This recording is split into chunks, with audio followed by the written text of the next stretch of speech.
Good morning, ladies and gentlemen, and welcome to panel 4.1 of the European Commission online conference on strengthening geographical indications. This panel is dedicated to the topic of PDO and PGI logo use. My name is Markus Höpperger. I am the director of the Department for Trademarks, Industrial Designs and Geographical Indications of the World Intellectual Property Organization, WIPO in Geneva, Switzerland, and I have the pleasure to moderate this morning's panel. The EU scheme for geographical indications foresees the use of logos in connection with protected geographical indications, more specifically protected denominations of origin, PDOs, and protected geographical indications, PGIs. The two logos you can also discern on the virtual conference background, just behind me.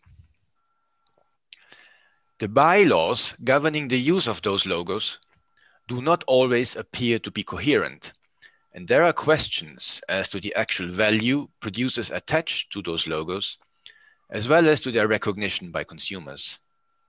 And there are a number of questions that deserve consideration and our attention, such as what changes, if any, would be desired as regards PDO, PGI logos. Is it necessary to keep separate logos for both categories?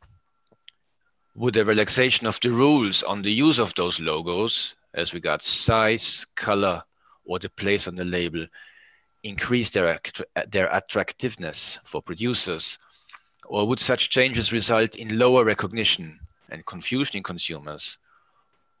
Or what are the main reasons for the limited use of those logos for wines and spirit drinks? What should be changed, if anything at all, to convince more producers to use PDO, PGI logos? Many questions. In order to have an informed discussion this morning, we can count on two expert panelists, namely Mr. Matthew Gorton, who is a professor in marketing at Newcastle University in the UK and the coordinator of the Age 2020 Strength to Food project, and Mr. Eric Tesson, who is the director of the National Confédération of Appellations of Origin in France. Each of the two will present for about 15 minutes. Their presentations will be followed by statements from two commentators before I will open the floor to the audience for comments and questions. Questions from the audience should, by preference and if at all possible, addressed by using the question and answer function of the Zoom application. The chat function is disabled for the general audience. It is also possible to make oral interventions by using the raise hand sign, and we can try to promote the requesting party into the live presentation. But as I said, preference, please, should be given to questions in the Q&A function. The overall duration of this session is 1 hour. Thus, I appeal to everybody who intends to intervene or ask questions, please be concise and to the point. I now pass the floor to Matthew Gorton for his presentation. Matthew, please. Good morning, everyone. It's a pleasure to be with you. This presentation introduces some of the key findings relating to the use of PDO and PGI logos from the Strength to Food project. It is a joint effort by a number of task leaders on the project. If we look at the recent Eurobarometer evidence, it indicates that there is widespread support for the principles which underlie the PDO and PGI labels. So over 80% of EU citizens believe that having a specific label, ensuring the quality of the product, respecting local tradition and local know-how, and coming from a geographical area that they know, is very or fairly important in their decision to buy food products.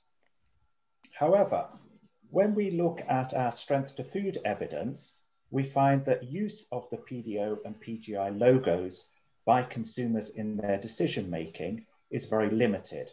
So roughly only around a fifth take them into account when they are grocery shopping. So there is a disparity between the widespread belief and acceptance of the principles underlying PDO and PGI compared against the actual use of PDO and PGI as institutions to take that into account in consumer decision making. So we need to try and understand why that may be the case. Theoretically, we can say that for consumers to use labels in their decision making, first of all, they need to recognize them. And then building on recognition, they need to understand the attributes behind them, to perceive those attributes as important and salient. And then finally, that they are trustworthy. So let's try and look at how the PDO and PGI labels stack up against these measures. For this, we undertook some survey work, which was led by Professor Monica Hartman.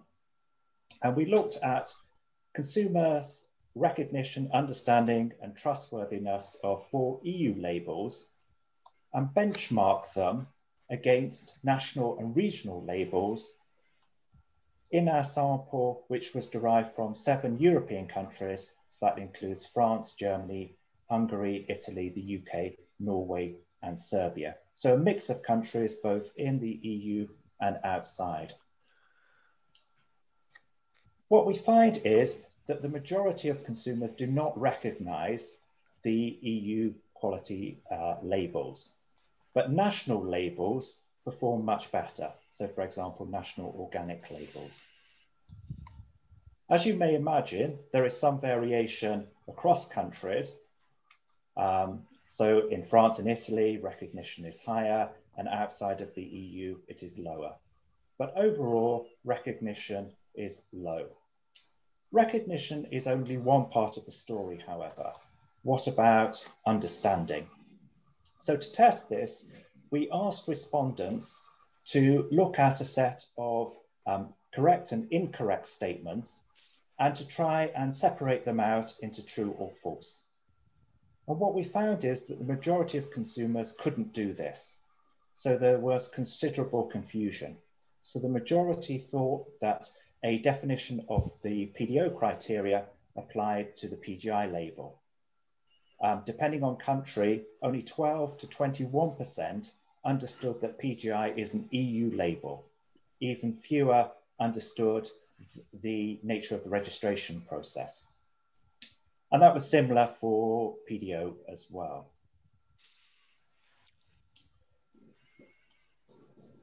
Now, because consumers don't understand the labels, then their assessment of trust tends to be moderate or middling. So they don't have strong views either way. They don't distrust the labels, or they don't particularly trust them because they don't know what to make of them.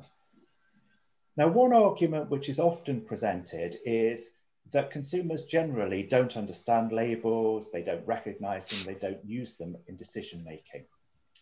But if we look at the national organic and other national food quality labels, they all perform substantially better in terms of recognition and trust. So one of our key conclusions is that the situation should be much better for PDO and PGI. There is room for improvement. And that brings us on to what could be done about it. So here we looked at 2 issues. So one is about the size of the logos, and the second was about whether label modification is warranted. Regarding size, we conducted a virtual supermarket experiment, and we divided participants into 2 groups. So one group viewed the shelves, which are shown on the left-hand side of the screen, which had PDO and PGI labels attached to the shelves, so in a more prominent position. The group on the right-hand side, our control group, viewed exactly the same shelves apart from the absence of the PDO and PGI labels. So the same products, everything else was the same. We set a task for consumers to choose which cheese and which ham they would select. And we were interested to see if there was a difference between the 2 groups. So did the prominence of the PDO and PGI labels affect behavior. And what we found is, in a nutshell, that there was not. So there was no significant differences between the treatment and control groups, and that was the same across the 3 countries, and for cheese and for ham. So our understanding of this is that when consumers don't understand the label and they don't recognize it, playing around with the size of it is of secondary importance. It doesn't alter behavior if they don't know what it means. That brings us to our second question about logo modification. Here we don't have direct evidence for the PDO and PGI labels, but we did experiment with the EU organic green leaf logo. So for some respondents, we measured their degree of understanding, trustworthiness, attractiveness of EU organic label as it currently is. But we also looked at 2 modifications. So in one, the addition of the words bio, and in the other, the addition of the word eco. And we looked at whether that changed anything. You can see the blue line represents for the existing EU organic label, and these are the scores for our 2 modifications. And both of those modifications led to a significant improvement in terms of consumer ratings of the logo. So providing additional information, which meant that consumers understood the logos better, that their intuitive understanding was easier, improved the situation. If we look at the PDO PGI logos, and here I'm drawing on the ethnographic qualitative work from Strength to Food, is at the moment, those logos fail to give an intuitive understanding of what they're about. They're not seen as self-explanatory. So consumers don't make clear judgments as to what they're trying to convey, particularly to do with the color scheme. So why is the PDO logo, for example, red? I'm not, because of time, going to talk a great deal now about some of our measures of impacts, but I would like to address the question about what should be done to encourage producers to use the PDO and PGI logos more, because this was a question which has been directly assessed in Poland through our academic partner, Professor Edward Majewski, working with IJ Haas, which is the state regulatory agency for GIs in Poland. In Poland, the situation is that there are some PDO and PGI consortium which are doing very well.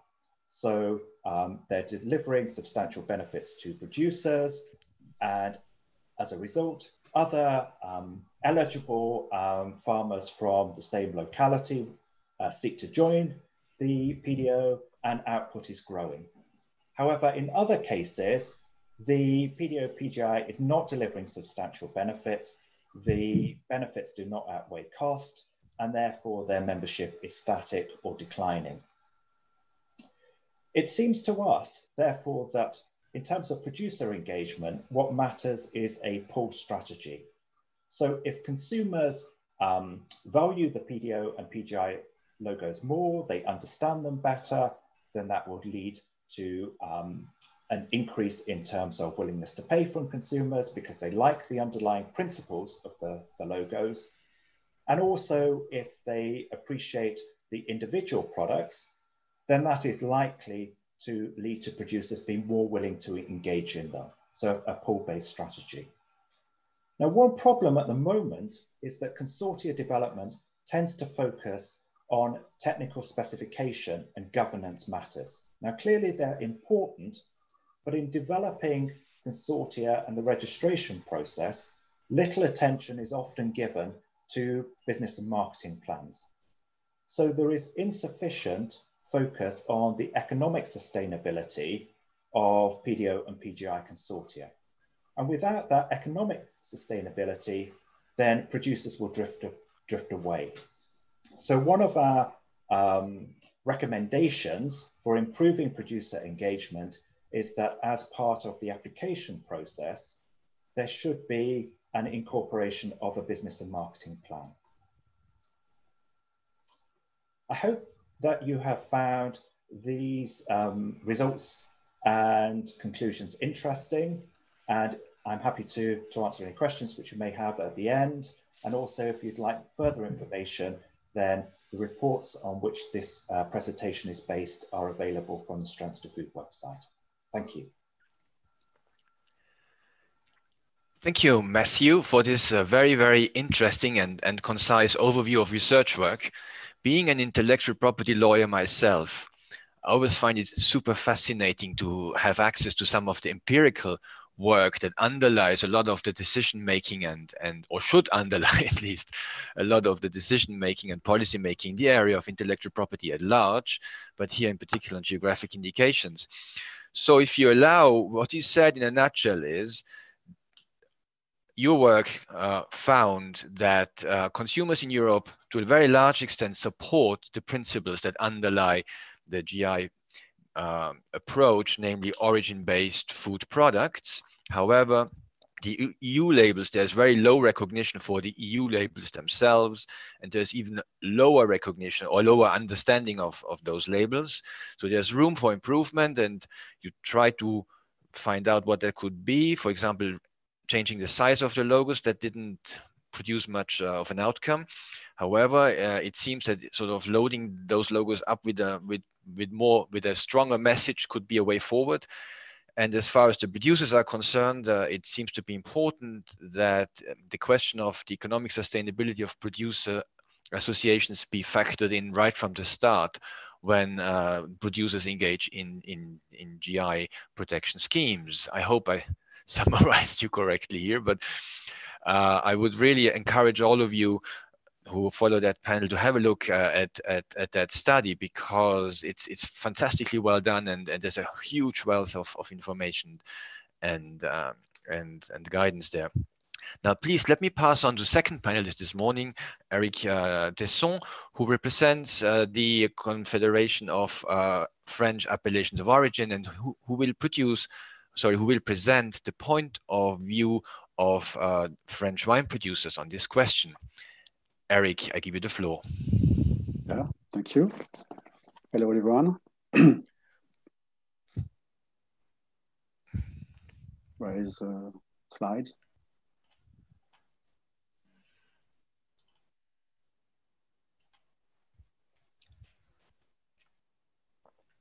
I'm waiting for the slides.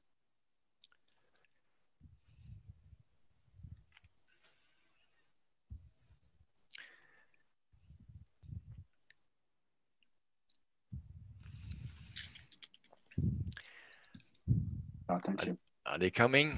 Yes, thank you. So, when I received an email from Mr. Francis Fay to speak about the use of the logos, I asked myself, is he serious? Is it British humor? Because for France, for wines, we don't use EU logos. So I said, well, what will I say? But my friend Daniela, you know Daniela Zandona, told me maybe the Commission would like to have a compulsory logo for PDO wines. Oh, no, I said, no, it's a joke. But Daniela is often right. So I accepted Mr. Fay's request. So now I'm going to tell you what are the reasons to refuse compulsory logos for us. And before us, I would like to apologize for my approximate English. So, okay. No, this one. Thank you.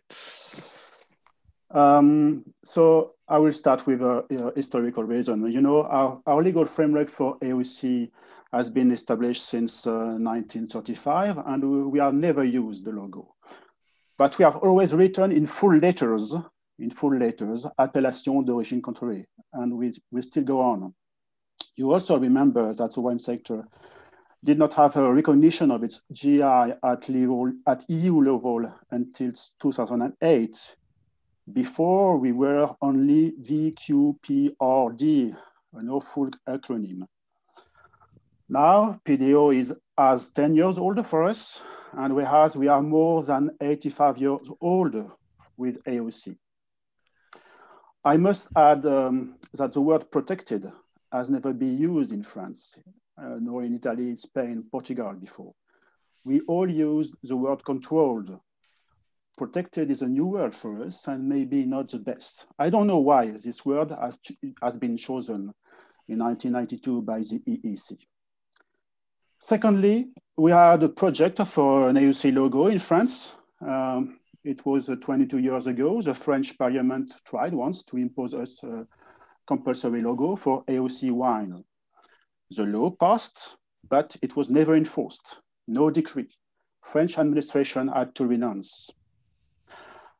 I think compulsory logos are always a solution for administrations to impose their views or justify their acts, or more surely to justify they don't act enough on the matter. I will show you example later.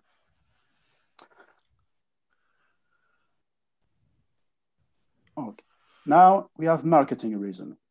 In France, PDO and PGI wines represent 95% of the market. Why should we use a logo? Don't you think non-GI wine should do it? On the contrary, PDO French cheese represent only 10 or 15% of the market, I think. So the situation is clearly different. You can see on the three pictures how the situation is different too for cider or for butter. For those markets, logos are useful. You can easily find the distinctive logos on the pictures. Or the marketing reason. Firstly, our Eaton branch organization have made a lot of effort and spent a lot of money over many decades to promote, without any logo, our GI name abroad and on the domestic markets. We have always focused on GI names because we are in competition with each other. Secondly, we have many 300-year-old brands with very classic labels. They want to convey to consumer a spirit of elitism, a spirit of luxury that is not always compatible with modern logos. For these brands, a logo will have no value on the market. What is the point of a PDO logo when your price is more than 50 € a bottle, for example? Fourthly, there is no need for compulsory logos when you also only sell your wines in specialized distribution channels with a specialist to advise the consumer. We also have other serious and justified reasons. First, some of our members who are not the least known don't wish to be melted into the AOP wines as a whole. They want to be above, you know. Yes, we are in the same family, they say, but we are something more. And all our members agree on that. Secondly, you must know that 2 or 3 out of 5 bottles are drinked abroad. PDO wines are great tailors. So in a certain foreign market, a PDO will be useful, but in another one, it will have no use. For example, can you tell me what a British consumer will think of a European logo if he voted for the Brexit? We don't know. We are in business, not in politics. Thirdly, the multiplication of compulsory indication or logo is very difficult to manage for large or small farms. You have to multiply labels, back labels, and so on. Then the dream of a universal labeling for wines disappears, which is very damaging for companies. Let me give you an example. Take a wine grower in Burgundy. He works on 5 or perhaps 10 hectares. He will easily make 15 or 25 different wines, red, white, sparkling. He will also have different levels of PDO, regional, sub-regional, communal, and so-called lieu-dit or climat. If each foreign country he exports to has in all rules, it becomes a hell to have the right stock ready to go at the right time. Then, in the next slides, I will show you the real evolution of the label over the last 25 years. Here, it is a classic Bordeaux wine label. It is, I think, elegant, a bit old-fashioned, but some of consumers want this. You find on it all what was compulsory 25 years ago.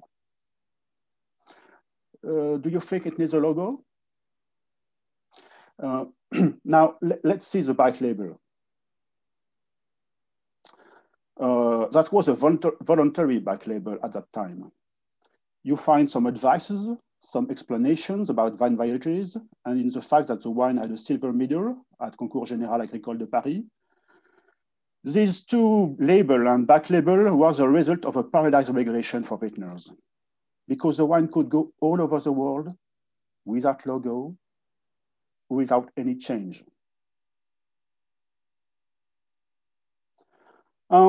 This logo was voluntary. It was for organic grapes. Then come the logo to warn pregnant women not to drink alcohol, downside.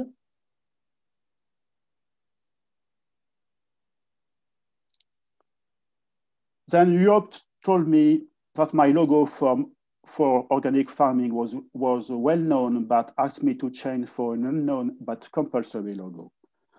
On a voluntary basis, I display the fact that I am an independent winemaker because it's rewarding. Now I had a QR code that is useful for business and perhaps will soon help me to communicate online about ingredients. Luckily, I don't have to put the French AOC logo adopted in 1998. Here it is. But I still have to resist not to indicate the selective sorting instructions for bottles or crocks. But now, threatened by the public authorities, I must voluntarily indicate the calories, soon to be mandatory, the alcohol content per glass, the recommendation to drink responsibly, and so on. And maybe in next year's a PDO logo. I hope it will be only in black and white because the color is much more expensive. But unfortunately, Eric, yes? Sorry, I thought there was a technical problem. I lost your audio for a moment, but it's back now. Please continue. Okay. It was my but unfortunately, the French administration would like me to magnify the logo for pregnant women. So you see the differences. 25 years separates these two back labels. After, we will ask ourselves why it is so hard to do business for vintners and why we have competitivity problem and why we will all drink the same wine soon. Let's think about this. To conclude, you understood we don't like very much mandatory mention, indication, or logos because it's always bothersome to manage. We like logos, but only voluntary. Perhaps it will change one day. Thank you very much. Thank you very much, Eric, for presenting the point of view of the French wine producers as regards PDO, PGI logos, and in particular making the case for a non-compulsory use of these logos, pointing to a long tradition of the industry in the use of the appellation d'origine contrôlée sign, not using the word protected, but controlled appellations, and also pointing at what seems to have become a bit of an label overkill over the last years, which arguably might not be improved by a compulsory use of new logos and signs. Ladies and gentlemen, as I have announced from the outset, before we will take questions from the floor, I would like to offer the floor to two commentators that were announced to me by the organizers.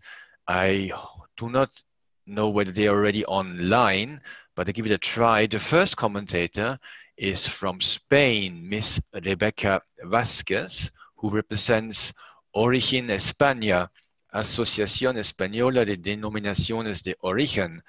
And in case Rebecca is online, I would invite her to make her statement 2 to 3 minutes, not more. Rebecca? Tiene la palabra, por favor. This is where my Spanish stops. Do you hear me? Yes, please go ahead. We hear you and we can see you. 2 to 3 minutes max. We already have the first question coming in. Please go ahead, Rebecca. Rebecca, your sound cut. Maybe. Yeah. Perhaps now? Now it's back. It's back. Okay, yes. Congrats for these conferences and also in particular for this panel. And I would like to talk about two very important matters for the GIs in Spain. Okay, for Origen España is the association that groups all the GIs for foods in Spain. Well, first one is that these schemes, although they are not well known by many consumers, we think they offer an added value, and that's the reason why they are used improperly and illegally in the market. So we think it should be necessary that the European Commission establish a procedure about how to report these improperly uses and act in consequences. Well, this happens in relation to schemes, the mentioned protected destination of origin and protected geographical indication, also in the abbreviations PDO and PGI, and of course with the term origin.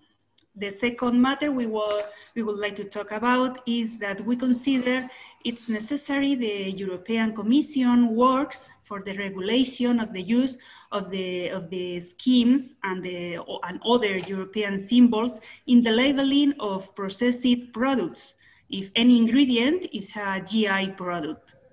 Thank you very much. Thank you, Rebecca, for this contribution. So if I understood you correctly, you make a proposal for some work to be done where the GI product is being used as an ingredient. Yes. Ingredient branding, for example, Colombian coffee. Exactly. Intel inside, right? Parmigiano inside, Rioja inside, right? Yeah, exactly. And you also, I think you expressed support in general for the use of origin labels, correct? Yeah. For all products. The bad use of the term origin or the European labels, yes. Okay. Thank you very much. Now, I understand there's a second, so thank you very much, Rebecca, for this contribution. I understand there's a second commentator on the floor from Germany, Mr. Christian Schwörer, who represents the Association of German Wine Growers, Deutscher Weinbauverband. Mr. Schwörer, Christian, can you hear me? And if yes, yes, I give you the floor. Please, Sie haben das Wort.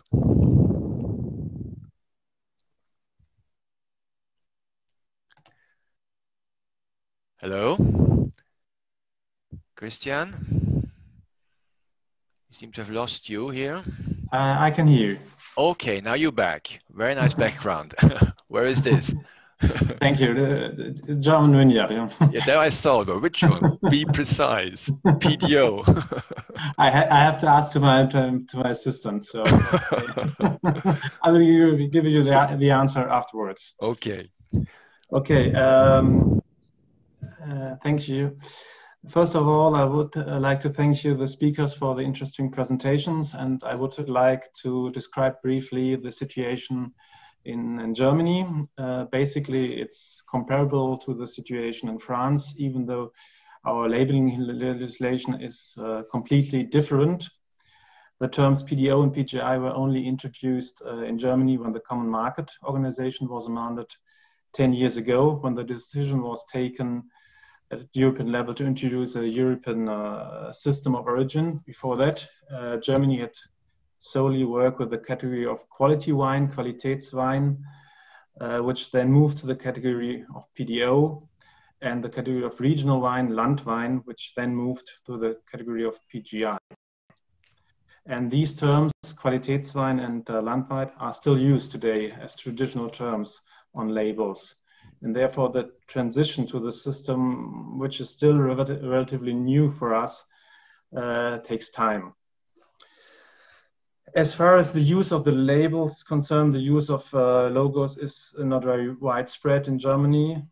Apart from our history, there are several reasons for this. In Germany, like in France, the production of PDO wines account more than 90%.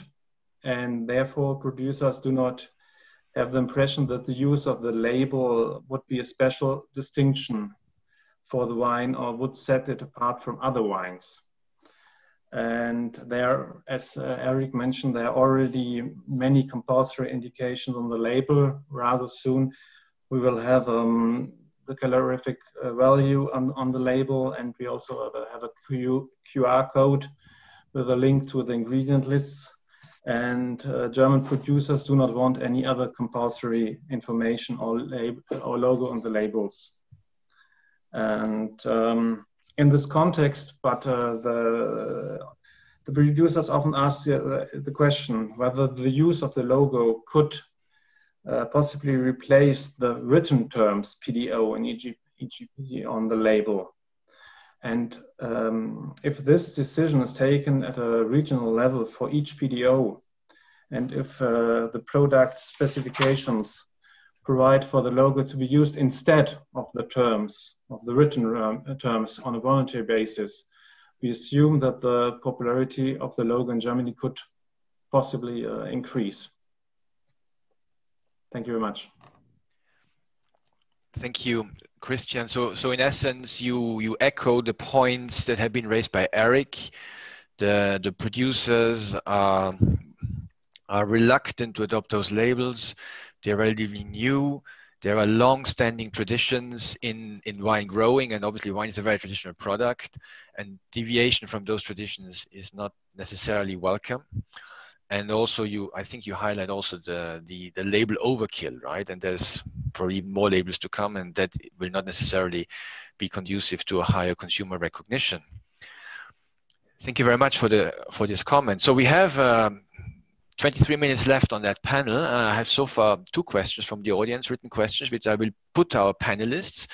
One is from an anonymous attendee, and the anonymous attendee asks, why do you just change the AOC logo into an AOP logo, right? From contrôlée to protégé. So I think this may be a question that could go to Eric, and he already mentioned that point in his presentation.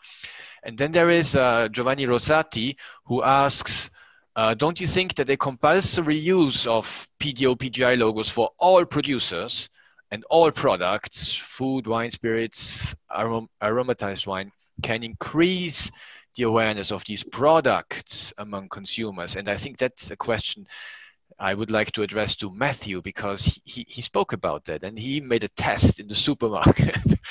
I wonder how big the label would have to be. But anyway, so Eric, AOC to AOP, I don't see much enthusiasm there, no? You know, yes, you hear me? Yes. Yes, please. When you make a wine in France under AOC, since decades and perhaps centuries, you have long habits, and you become a bit conservative. So why not changing? But a C for a P for a C. I don't see why we would do that. I think the main point is appellation of origin, and that's another problem, because we don't use all the same words. Some say denomination, some say designation, some say appellation. So I think when you do AOC, you have to use your own habit. Thank you, Eric. I don't know whether Christian wants to say something about here. I mean, I think in Germany, and I myself am Austrian now, the traditions are even sort of a little different when it comes to indication of protected appellations of origin, geschützte Ursprungsbezeichnung, for example, GI. So I don't know whether you want to say something, but I see we lost your video, Christian. Are you still online? If not, you may come back a little bit later. And let me just then pass the floor to Matthew about, there's a second question that just came in, and it goes to the same point. What about if you just would have one single logo and make it compulsory for everything? Wouldn't that help to increase awareness of the product or recognition of the product. And I mean, I think you really pointed out very nicely, you know, there's very little recognition and even less understanding. So maybe if you just could revisit that point, combining the logos and making it compulsory. Do you think this would be a way forward? Okay, so thank you. I'll try and address those questions in turns because I think they're important questions. On the first one regarding compulsory use increasing awareness, I think here it's important to distinguish between recognition and understanding. So if there were more products which had the logo on, then that may increase consumers' recognition that they'd seen it before. But that doesn't in itself lead to any increased understanding. And understanding is a critical element for use of those logos in consumer decision making. So I'm not sure that just making it compulsory, it being on more products, would necessarily increase or change consumer behavior. And we saw that a little bit in our virtual supermarket. Making the logos more prominent, increasing their size, putting them on the shelves had no effect on consumer behavior. On the second question, which is about a single logo, I think here there is a need to think about some form of overarching framework so that the logos are seen as some form of consumer-facing entity. I haven't got an answer. I haven't got a logo which I can produce and show to you and say, ta-da, here is the logo which should be used and this will solve the problems. I think logo modification is certainly an area which the Commission should look at. I could give you a couple of anecdotal evidence which might be of relevance here. So in my classes, I often show the PDO logo and I say, well, where's this come from? What do you associate with it?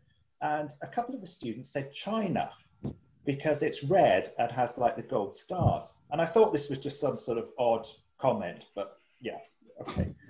But in Strength to Food, one of our countries is Vietnam, and they have a PDO, which is a fish sauce. So it has the PDO logo. And a Vietnamese colleague told me that in Vietnam, that logo is often seen as a Vietnamese state logo because the Vietnamese flag is red with gold stars. And so it's the majority of consumers do not see it as an EU logo, but they think it is something which has come from the Vietnamese state. So it seems to me that when you take that evidence, plus all the evidence that consumers don't find the logos intuitive, it doesn't give them an understanding, that this is an area which should be addressed. Thank you, Matthew. Very clear here. And so there are two more questions here, or comments rather. Let me just go there. One is from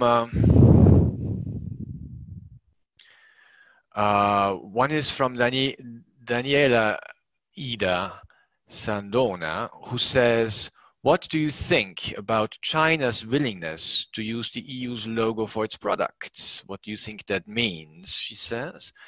And there's another anonymous attendee who says that he or she understands the situation of the wine sector fully and their reluctance towards using PDO PGI logos, and obviously the emphasis on the promotion of the names.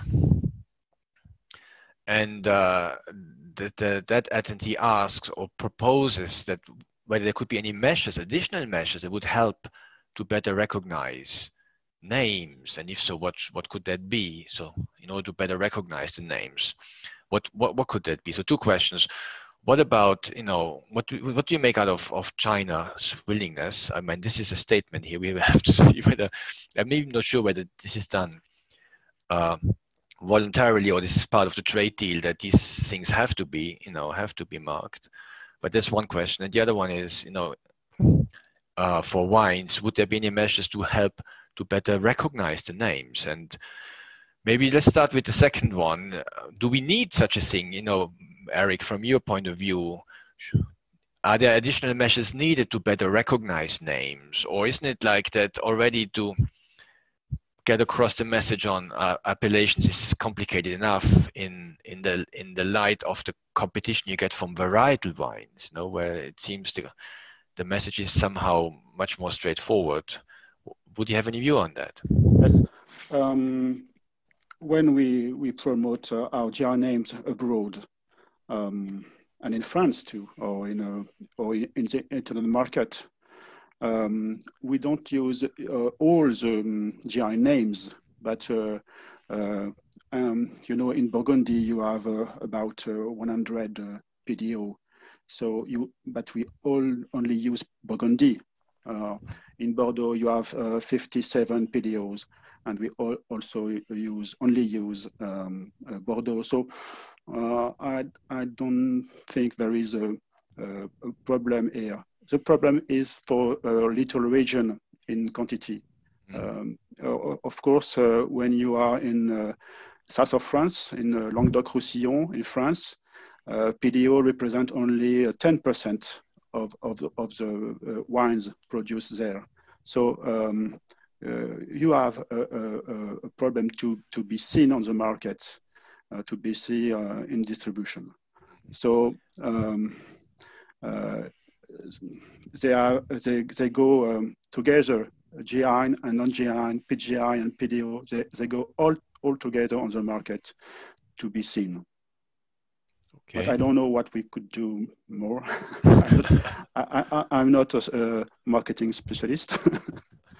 Well, we have one here on the Matthew, and I would like to direct that question concerning the Chinese situation maybe to Matthew. And I just got a clarification here from Daniela Ida, who says, apparently China made an express demand to use the logos. I understand the use of European PDO, PGI logos for Chinese GI products on the European market. So what do you make out of that request from I guess from a marketing point of view, really, Matthew?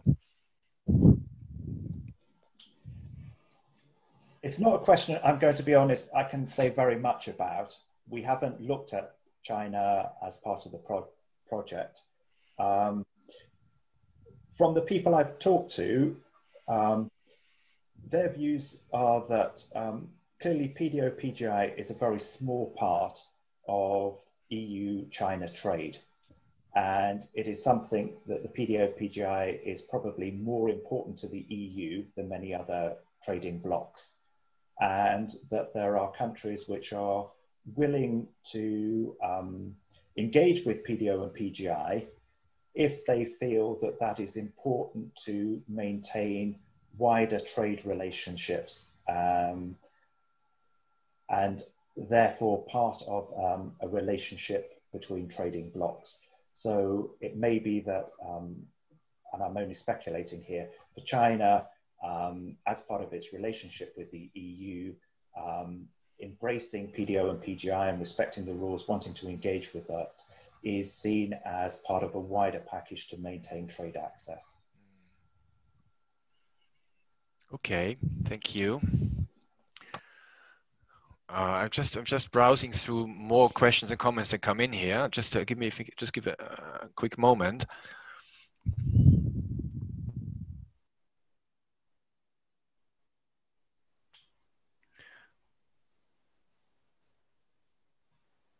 Yeah, there's a comment from Mario Serke from the Helsinki University, who seems to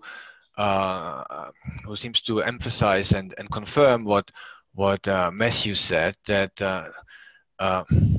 in a consumer test for the recognition of labels, a fake label was also sort of put into the sample, and apparently the fake label was better recognized than the original PDO PGI labels by the sample.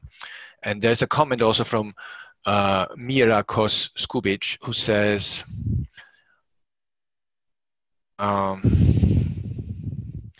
what really is important here is not so much logo, what logo use, but it's the intensification, or have a more intense promotional and communication work, more promotion and communication activity to strengthen consumer preference for national and EU logos. And apparently he refers, or he or she, Mira is probably a lady, refers to some work where there was found a differentiation of the recognition depending on which EU member state you look at, from the north to the south. But I think the point to be made here is also what you said very clearly, Matthew, in your presentation, that national labels seem to be much better recognized than the European labels. And my own take on that is that one problem those European labels seem to have is that they are abstract, you know, and we as consumers, we don't really know we don't even know what the difference between the PDO and the PGI is. Or could be difficult, no, and it's not necessarily explained, and they're abstract. And as Eric said, you know, if you have a European label, if to the extent it's being recognized as one, and as a Chinese or Vietnamese label, and you know, and that is on a product, and that product is being pitched to a Eurosceptic, then maybe this is not the best marketing approach. So let's see, there's 2 more comments here. One is from actually my colleague and good friend Irene Calboli, who is a professor of intellectual property law based in Singapore, and she says that from their work in China and Asia, they understand that the use of these EU GI logos in those markets is seen by consumers as a sign of high quality and controlled process in the production, such as, for example, for the Po Gok fish sauce in Vietnam that was mentioned. And the use of the EU logo is also a way to possibly compete in non-EU markets based on the assurance of high quality because of the high standard of the EU in granting those logos. So maybe a sort of a selective logo use, depending on which market you go in, where, you know, you can derive advantage from use because it's recognized or not.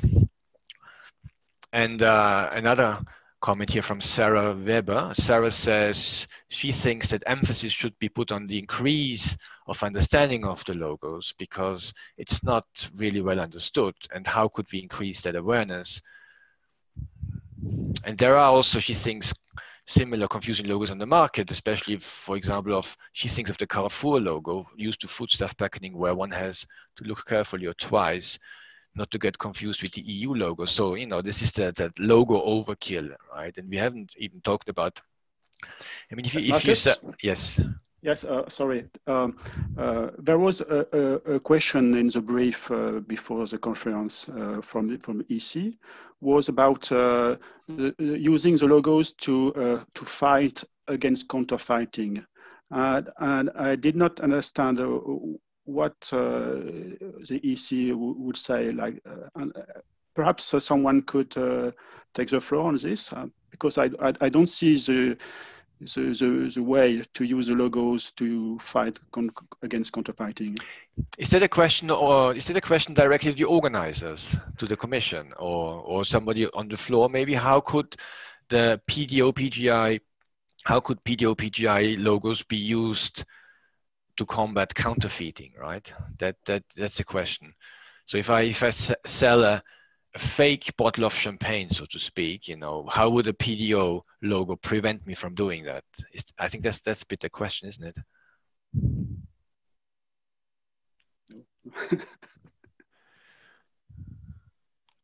Anybody wants to react on that? We have recurring, putting it aside for a moment, we have recurring questions here. How could the consumer knowledge of the values of PDO PGIs being increased? You know, how could people be made more aware of that is important? And I think, Matthew, your work showed that a high percentage of the consumers do value the fact that a product is linked to an origin. That is something people value highly, and we also understand are prepared to pay for it more, right? And now the question is how can this message be brought home? And do we need abstract PDO PGI logos? And if yes, how could that be combined, or could that be changed? I don't know.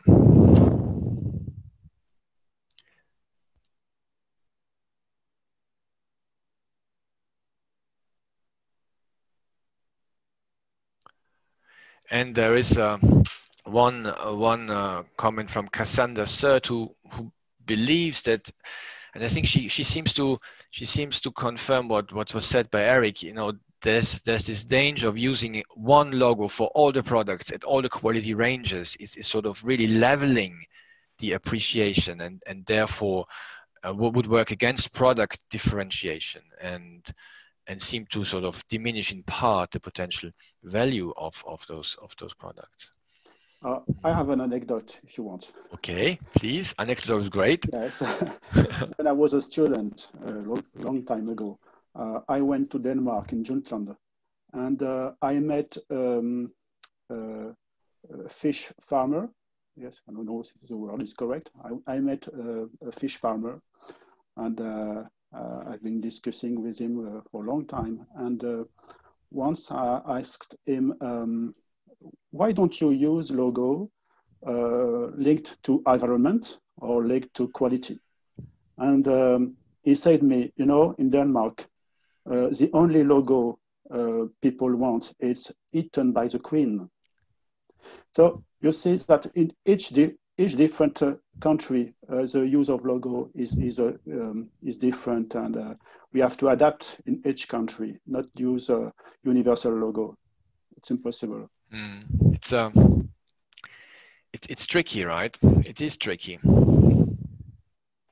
And so we have 4 more minutes. Time is running out. If there's any more questions, let me make one point of maybe, if I may, and that here again is the intellectual property lawyer in me speaking. And I think that was something that hasn't been mentioned here at all, neither by the audience nor by the presentators. And that is, there's obviously a potentially beneficial effect of using a logo, because it indicates that the term we're talking about is protected and not generic. Yeah? And I'm coming out of the intellectual property world. Obviously, we used to marking subject matter either with a C in a circle, for example, if it's copyright subject, or with an R in a circle if it's registered. And I'll be very frank with you, I think many people don't really understand the difference. You know, not many people know the difference between the copyright and the trademark, let alone what a C and an R means. But still, it's marked. You know, I think in the trademark world, the R in the circle is certainly being used to prevent the genericization in French. You know, to prevent a development, a process that the term becomes generic. You know, Xerox with an R, or you know, your inline rollers or rollerblade or whatever. So that is obviously it's more of a legal function still, but I hope I'm not giving you an additional idea for a logo you don't want to use. Chardonnay with an R or something. Okay, so 2 more minutes. I don't know, maybe, okay, we have a couple of questions here more.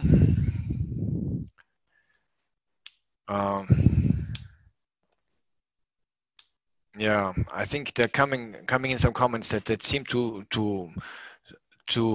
confirm the point I'm just making. There's a potential very beneficial function of marking the fact that your GI product or GI name is a GI name, and therefore is not a generic and shouldn't be used as such. Before I wrap up, let me give maybe just one more opportunity to either Eric or Matthew. You want to say something to conclude? Or Mike, what I've heard in that panel is, again, big importance by consumers of origin-based products, little understanding, little recognition of those abstract logos which you can see behind me, even fewer understanding of those logos, reluctance from traditional industry sectors such as the wine sector towards a compulsory use of those logos. Certainly not. You know, if it has to be used, maybe, you know, use on your products if you want, but certainly not compulsory for our products. That's what I've heard, and I think that was echoed by your colleague from the German Wine Association, and Spanish. There's a representative of the Spanish origin producer said, well, big value by indicating origin-based products, but we have to find out how to do it. And I think the research work that was undertaken by Matthew and his colleagues sort of gives us a couple of hints, you know, what to do potentially, what not to do, what could work, what didn't seem to work at all. And now I think it's probably, you know, up to the policymakers to think that over. Would you agree with that? Eric? Matthew? Matthew, your sound. Maybe you muted. Sorry. Yeah. Definitely. So it seems to me that consumers value the principles which are underlying the PDO and PGI, but they are currently not working as institutions to put that into practice. And that seems to me the current main challenge for the logos. Thank you. Eric?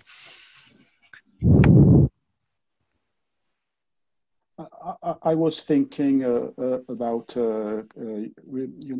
Chianti. Since the 70s, Chianti used a rooster. Yeah. Gallo Nero. Yeah, Gallo Nero. And this is a logo, and is their logo. So I think definitively we don't want compulsory logo. Very well, very well. Okay, well, we reached the end of this panel. We have to obviously respect the time it was given. We had an overall of, let me see, 148 participants. Thank you very much. First of all, to our speakers, Matthew Gorton, fantastic presentation. Eric Tesson, very well done. Thank you so much. Thank you also to Christian Schwer and Rebecca Vasquez for their presentations, for their statements, and thank you very much to the audience for your questions that helped me to render this presentation very lively. I think there is work ahead. There is some thinking to be done, and hopefully, you know, there will be found a good solution. A solution will be found that satisfies all interested circles, and that helps to reach the goal, which is, you know, hammer home the message of what protected GIs and are in Europe. This brings me to the end of that panel. I wish you a continuing good conference. Congratulations and thanks to DG Agri for putting this conference together, and I wish you all a very good day. Goodbye. Thank you. Thank you very much. Goodbye.